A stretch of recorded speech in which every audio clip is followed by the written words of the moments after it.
Back live, we continue right here with the Allegheny Health Network. Nightly Sports Call, Bob Pompeani, along with Ron Cook. We're here taking your calls on the Bordas & Bordas hotline, 412-575-2600.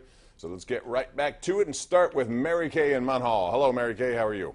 Hi, Bob. Hi, Ron. Nice to talk to both of you. You as well. Hey, I'm going to tell you something. I am just so saddened about the way the Pirates are being managed.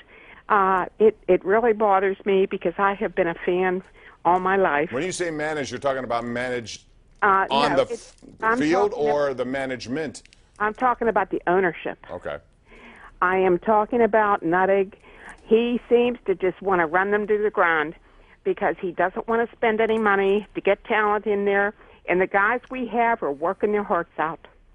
Well, a lot of people believe the same thing, that it's just strictly a profit thing, and that's about it. Thanks for the call, Mary Kay. Ron, you had the commissioner of baseball on your program the other day, and I found that he was a slight bit defensive about salary cap, the way the system is of economics right now. Is that? Well, I asked him point blank. I said, Pirate fans are disgusted. They think they can't win under this system. And he goes, well, the system's set up that everybody has a chance. And not every year they don't. He pointed out Kansas City and Cleveland have done well with small market teams. I asked him point blank about the Pirates ownership. He raved about Bob Nutting. Hey, did you see the crowd there tonight, Bob? The crowd there last night. And I know the bad weather tonight. Last night was a beautiful night. Attendance is down. Ratings are down. The Pirates have a serious problem here.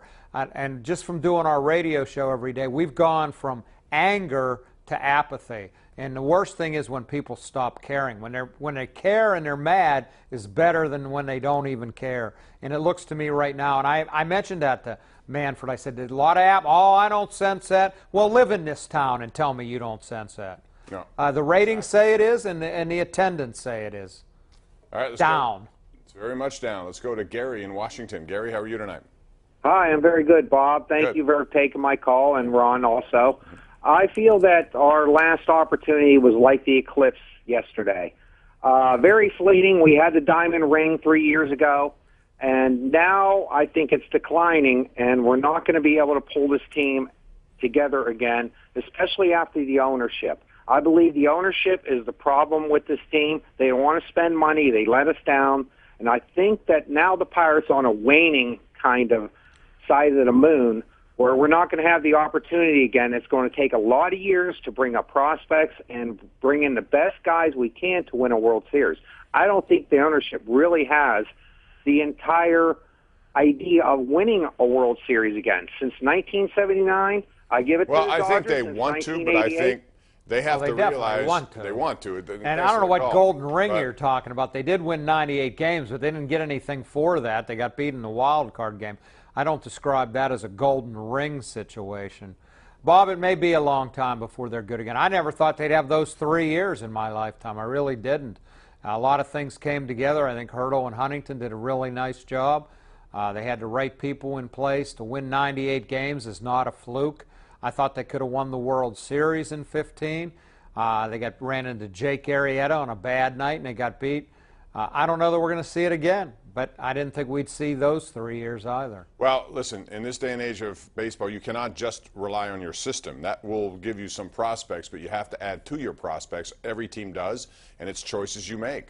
And 2 years in a row have gone by where the Pirates didn't want to make the choices to add on to certain things and to do things and maybe to trade prospects around. That's what I don't have a problem with trading prospects. They are assets, not just waiting on them to produce, but also using them to obtain what you need if you're close, and they've never really done that. No, they haven't. And, you know, it may be a long time.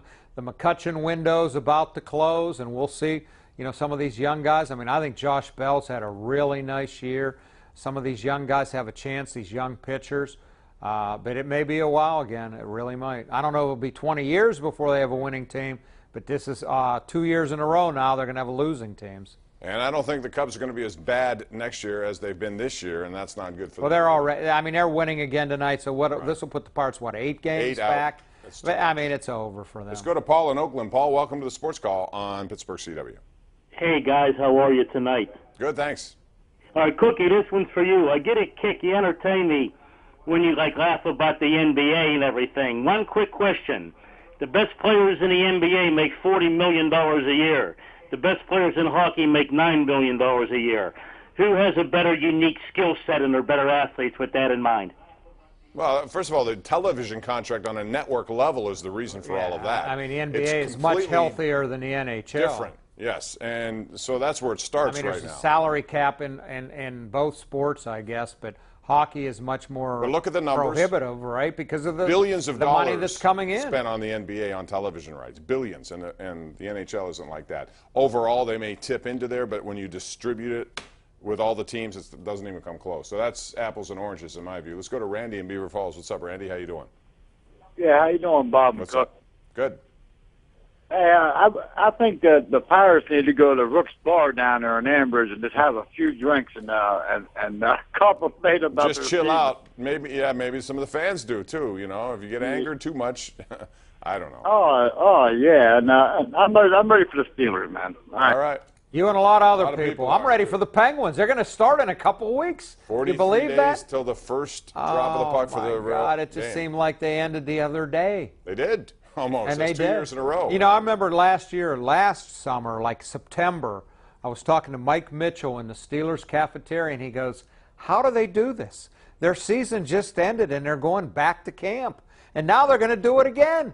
The season ended in mid-June, so it's July, August, 3 months, and they're back. When you win, it's a 9-month thing. But it's a nice problem to have because Oh, it means you've man, won it's a championships. beautiful thing. Let's go out to Matt in Butler. Matt, welcome to the program. What's up? Hey guys, I totally agree. The Pirates are down talent, and the ownership isn't going to spend it. But at the same time, I'm also ready for Clint Hurdle to move on. I know he does or tries to do what he can with the talent he has, but I think he's made some calls and plays along the way that it's cost the team some games. I also think he doesn't have nearly enough in his kitchen to make the meal you're looking for. And thanks for the call. And you may get your wish. I'm not sure he's going to be back. Well, if you had to choose one to stay and one to go, Huntington versus Hurdle? I would keep Huntington. Why? I think Huntington's done a pretty good job considering everything that he's had to work against. So what you're admitting is that he's handcuffed financially. Well, there's no doubt he's handcuffed financially. Now, has he been perfect? No. I mean, I think he totally misread the Gung situation, and he left them without a third baseman to start this season. I mean, I don't think he saw Marte's suspension coming, and everybody said, oh, you got to trade for an outfielder in April. There's nobody who's going to get in April. No, now, but he July could have done something 21st, in the offseason, which for the second year in a row they did nothing. We thought he was going to have Marte in the offseason. But you still need more. You need more. They only had how many outfielders on their roster? They needed to get another pitcher in here. They needed a lot of things, and they didn't do it, and that's probably ownership, and that's what I've been saying all along. But his hands are tied. And as a result, so is Hurdle, because he has to inherit whatever the Joaquin Benoits of the world, which leads to last night, because I find, you know, I was one of those saying, Garrett Cole lost. I was over there with Andrew sitting in the press box, and I told him in the end of the sixth when Gonzalez flew out, it looked like a grand slam. I said that should be it. 6 innings. But he has no choice. He had no bullpen. I understand that. But at the same time, Hudson was available in there. He has no faith in Hudson. Okay. How could you have faith in Hudson? Again, that's my point about the GM versus the coach. The GM brought in a guy that he gave $11 million to. Joaquin Benoit, too, so this is what he has to deal with. So I understood why I have more of a problem that Garrett Cole can't get himself through 6 innings and under 110 pitches as his so-called ace. If he's going to be the so-called ace, even on this team, you got to win a game when you get a 3-0 lead. The game against Milwaukee before that, he was up 4-0 in the third inning. Right. Gives up a home run to Broxton, a 2-run home run to Neil Walker. All of a sudden, it's 4-3. They don't win that game. When your ace is on the mound and you're given a 4-0 lead, you got to win. Let's go to Gene in Etna. Gene, how are you? Yeah, you know, Bob, Mr. Cook, I really appreciate your articles. What I'm going to say is they got Shaw, but they got Matt Sims behind them. One of them is going to get cut because I don't believe they're going to keep 3. No, they will keep 3. I'd look into one of them, too. No, they're going to keep 3. Cut of Schwab or the cut of Sims. Sims looked like a good quarterback, and Schwab is a known quarterback. And they're not going to keep 3. Yes, they are. I talked to their personnel people the other day. Sims on the they're going to keep 3. The developmental roster. The Steelers always keep 3, and I think Landry Jones may be better than Sims at this point. It's going to be Landry Jones. I've been told he's healthy. They're just being careful with this abdominal injury. I think he's clearly the backup. It's not going to be Dobbs.